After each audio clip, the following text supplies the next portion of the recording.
राज्यातील सुमारे 2 कोटीहून अधिक महिलांना मुख्यमंत्री लाडकी योजनेतून दरमहा 1500 रुपये मंजूर करणारे उपमुख्यमंत्री तथा अर्थमंत्री अजित पवार बहिणींचे लाडके भाऊ झाले आहेत. लोकसभा निवडणुकीत आपल्या चुलत बहिणीला पाडण्याची रणनीती बनवल्याने बारामतीत जरी दादांविरोधात रोष असला तरी राज्यभरातील असंख्य महिला मात्र त्यांना राखी बांधून आशीर्वाद घेत आहेत.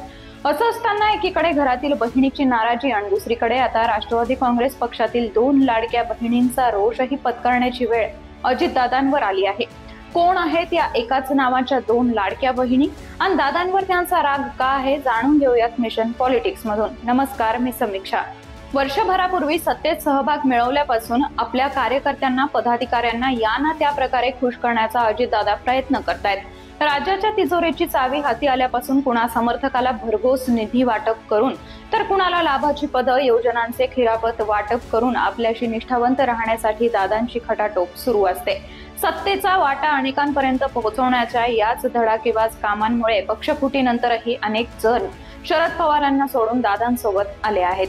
यात काही महिला पदाधिकाऱ्यांचाही समावेश होता. कधी काळी शरद पवारांना पित्याचा दर्जा देणाऱ्या रुपाली चाकणकर या महिला नेत्याही सत्तेच्या आमिषानं दादांसोबत आल्या. मग त्यांना तातडीनं राष्ट्रवादी महिला आघाडीचं अध्यक्षपद व नंतर काही दिवसात राज्य महिला आयोगाचं अध्यक्षपदही देण्यात आलं. दादांच्या पक्षात नारी शक्तीचा खऱ्या अर्थानं सन्मान होतो याची खात्री पटल्यानं मग मनसेच्या फायर ब्रँड नेत्या रुपाली ठोंबरे यांनीही राज ठाकरेंच्या पक्षाला रामराम ठोकत राष्ट्रवादीचं घड्याळ हाती बांधलं. आता दादा आपल्यालाही भाऊबीज देतील अशी त्यांना अपेक्षा होती, पण दादा काही धाकट्या रुपालीताईंकडे लक्षच देत नव्हते. महिला आयोगाच्या अध्यक्षपदाची मुदत संपल्यावर तरी आपल्या वाट्याला काही येईल असं ठोंबरे यांना वाटायचं, पण दादांनी पुन्हा चाकणकर ताईंनाच महिला आयोगाची जबाबदारी दुसऱ्यांदा सोपवली. बरं, अनेक वर्ष रखडलेले राज्यपाल नियुक्त आमदारांची यादी ही विधानसभेच्या पार्श्वभूमीवर मार्गी लागली. त्यात तरी एखाद्या लाडक्या बहिणीची वर्णी लागेल असं ठोंबरेताईंना वाटायचं, पण तिथेही त्यांची निराशाच झाली. जिथे अनेक वर्ष पुणे जिल्ह्याचे अध्यक्षपद सांभाळणारे दीपक मानकर यांच्यासारख्या निष्ठावंतांना दादा विधान परिषद देऊ शकले नाहीत, तर काल परवा पक्षात आलेल्या ठोंबरेताईंची ती काय कथा. पण जसा मानकरांनी आपला राग व्यक्त करून आपल्या पदाचा राजीनामा दिला, तसाच ठोंबरेताईंनीही आपला राग व्यक्त करायला सुरुवात केली आहे. पक्षात एकाच व्यक्तीला एकापेक्षा अनेक पदं का दिली जात आहेत? महिला आघाडीचं अध्यक्षपद, राज्य महिला आयोगाचं अध्यक्षपद अशी महत्वाची 2 पदं रुपाली चाकणकरांनाच का, असा सवाल ठोंबरेताईंनी माध्यमातून उपस्थित केलाय. तसंच एक व्यक्ती एक पद या न्यायानं महिला आघाडीचं अध्यक्षपद तरी त्यांच्याकडून काढून घ्यावं असं ठोंबरे यांनी सुनावलंय. कालच विधान परिषदेवर आमदारांची निवड झाली आणि त्यासाठी राष्ट्रवादी काँग्रेस पार्टीकडनं म्हणजे माननीय अजितदादांच्या नेतृत्वाखाली आम्ही अजितदादांना ही मागणी केली होती की मी असेल, वैशालीताई नागवडे असतील, सुरेखाताई ठाकरे असतील, माननीय दीपक मानकर असतील, बाबा पाटील असतील, असे अनेक इच्छुक होते. परंतु पक्षामध्ये इच्छुक खूप असतात.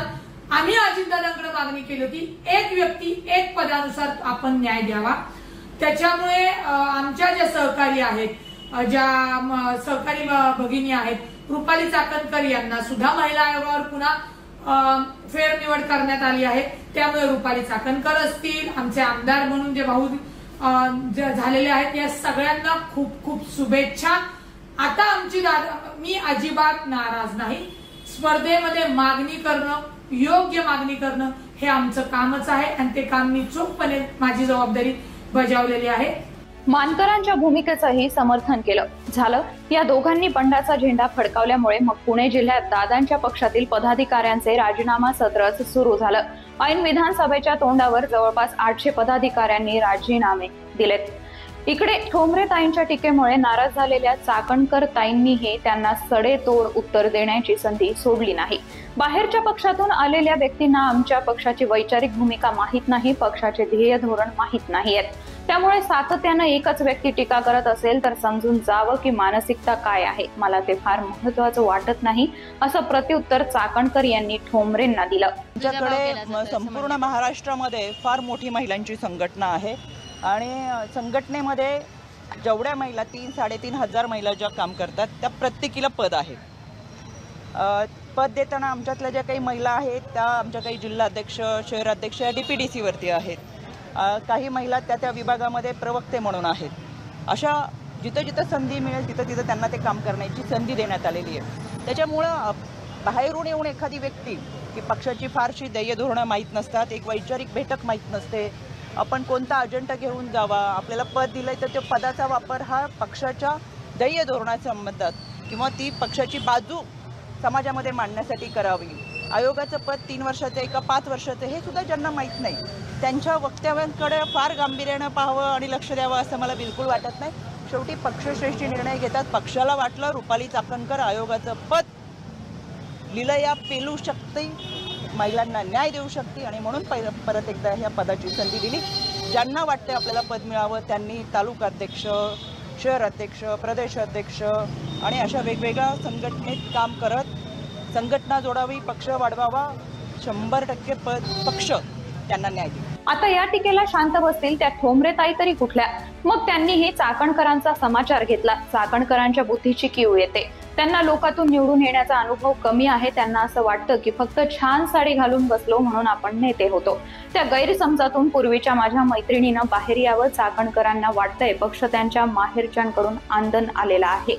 त्या म्हणतील तसा पक्ष चालेल, तर तसा विषय नाहीये याची जाणीवही ठोंबरेताईंनी करून दिली. बरं, आता राष्ट्रवादीतील 2 लाडक्या बहिणींचा हा वाद अजितदादापर्यंत गेला.